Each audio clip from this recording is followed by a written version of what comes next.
Mani sauc Gatis Savotiņš, esmu precējies, 3 bērnu tēvs, un es esmu arī patstāvīgais diakons Romas katoļu baznīcā. Ikdienas dzīvē es strādāju algotu darbu neatliekamās medicīniskās palīdzības dienestā, finanšu plānošanas un analīzes nodaļā.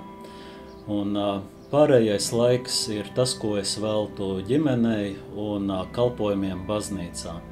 Un tas ir tieši kalpojot draudzē, kā patstāvīgais diakons, dalot sakramentus, nodarbojoties ar žēlsirdības darbiem, sludinot evaņģēliju dažādos veidos. Un papildus tam es darbojos arī kā brīvprātīgais Radio Marija Latvija, kuras studijā šobrīd arī mēs atrodamies, jo šajā vakarā šeit man ir paredzēts pēc mirkļa rožkroņa lūkšana tiešajā ēterā, kas ir viens no maniem pienākumiem šeit Radio Marija.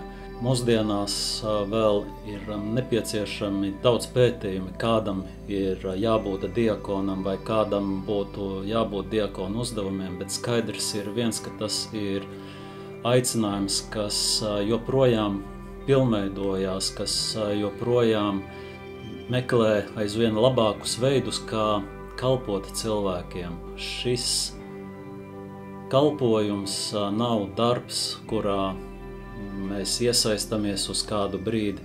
Tas ir aicinājums, kas ietekmē visu dzīvi. Tajā tiek iesaistīta arī visa mana ģimene, mana sieva, kurai bija jādod piekrišana arī kalpojumam. Un caur viņas piekrišanu, ka es tieku iekļauts diakona kārtā, viņa arī caur mani iesaistās šajā kalpošanā un palīdz, atbalsta un līdz ar to dod savu ieguldījumu šajā darbā, šajā misijā.